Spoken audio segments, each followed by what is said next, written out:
The coffee's hot, the roof's still on, and I've got a few good stories for you to start your day. Hey, what do a barbecue food truck, a rescue dog, and an 89-year-old opera lover in a wheelchair have in common? Turns out quite a bit, if you know where to look. Good morning, Wake County. I'm Steve, and this is your podcast, Good Morning, Wake County, where we skip the noise and start the day with something good. Real people, real places, real reminders of what makes this place worth calling home. So let's get into it. You know, some folks leave footprints on mountains. Vera Bennett Metzger, she left hers in the hallway of Searstone, a continuing care retirement community right here in Cary, wheeling through and giving out hellos and smiles to everyone. Vera passed away earlier this May at 89, but her journey, well, that stretched from childhood poverty in West Virginia, where she was a late-in-life surprise who hardly knew her siblings, to the labs of Los Alamos, through heartbreak and high trails, literally, down into the Grand Canyon twice. And that wasn't even the most surprising part. I actually stumbled across her obituary by chance, and I am so glad I did. Whoever wrote it brought Vera right back to life for me, and for you.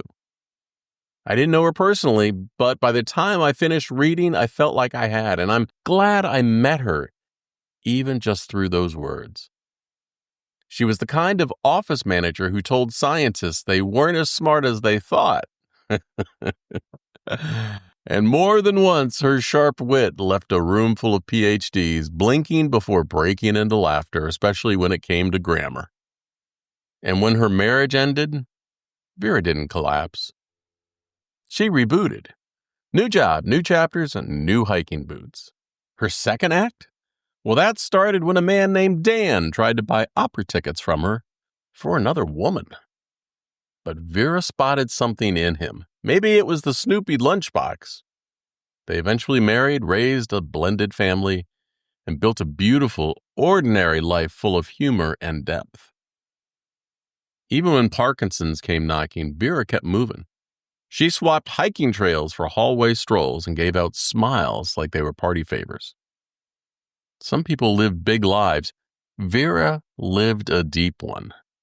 She didn't just conquer mountains. She turned ordinary days into something worth noticing. And hey, if you're ever near Cary's Searstone, that is home for more incredible people like Vera. Maybe tip your cap to a life well lived. I loved the closing of her obituary that said, "In lieu of flowers, the family suggests a contribution to either a local opera house or to a charity of your own choice in honor of Vera," and that is just lovely.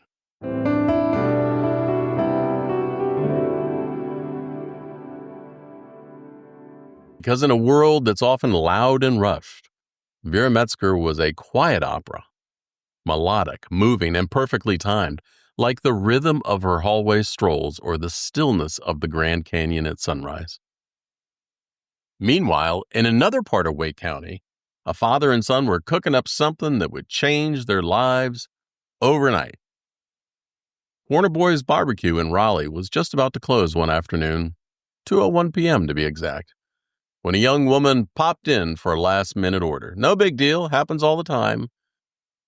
But right behind her in walks Keith Lee, the food reviewer whose opinion carries more weight than a deep-fried turkey leg at the state fair. His reviews are so influential they can practically redraw the map one food truck at a time. James Sampson, owner and pitmaster, looked up and said, "Oh my God, he came to my truck." Now, James and his son Jamal have been working that food truck for years. Long hours, small margins, big dreams.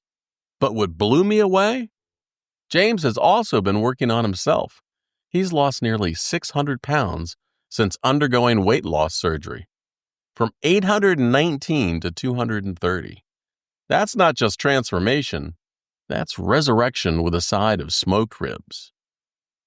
And get this, James had messaged Keith Lee in 2023 to come try Corner Boys. When they say power is in the tongue, he said, it is so true. That moment didn't come out of nowhere. It came out of faith, fire, and showing up every single day, even when no one's watching. So the next time you see the Corner Boys food trailer, or you're near Hillsborough Street or Moore Square and see their truck, stop by. Because what they're serving isn't just lunch. It's the kind of hope that cooks low and slow. And while that was happening, some four-legged neighbors over on Beacon Lake Drive in Raleigh were waiting for a second chance of their own. Over at the Wake County Animal Center, they celebrated National Rescue Dog Day with something beautiful. For one day only, dogs who've been waiting for more than 2 weeks got adoption fees dropped to just $25. Cats? Name your price. These aren't boutique pets with ribbon pedigrees. They're rescues. Survivors of neglect, tough times, or just plain bad luck. But when they lock eyes with a human willing to try again, oh man, magic happens. And I'll tell you this, as a pilot who used to fly dog rescue missions, bringing shelter dogs from kill shelters to new families, I personally know how important it is to welcome that new friend into your life. I've seen it from the air, scared pups turning into beloved pets the minute their paws hit the ground. It's one of the best things I've ever been a part of. So yeah, it's not just about one wagging tail finding a home. Every adoption clears space, reduces overcrowding, and keeps this whole fragile ecosystem of care moving forward. You know, I think about those dogs sometimes, sitting there watching every footstep like it might be the one. That kind of hope, that's sacred. So if you got an empty cushion or a little room in your heart, take a drive over to Beacon Lake Drive in Raleigh. You might just meet someone who changes your life and licks your face. You know, today's story has had 3 different faces, but the same spirit. Vera in her chair, James at the grill, and a hopeful dog behind a kennel door. All of them kept showing up for the next good thing. They moved forward even when it was hard. And that's what this podcast is about. Quiet moments, big meaning, local reminders that life still surprises us when we're paying attention. If you enjoyed the podcast today, it's free to subscribe. Hit the like button or tell someone about it. It'll help me. It'll help you too. And when you hit that like button or give it a review, it tells the algorithm this was worth listening to. And that helps more folks find their way here. Want to share your own story? Have a Vera in your life or maybe a dog that rescued you? I'd love to hear from you. Come on over to tapyournews.com, drop me a note, suggest a town to cover, or just say hi. Thanks for starting your day with me. I'm Steve, and keep your eyes open for the rest of the day for all the good around you. See ya.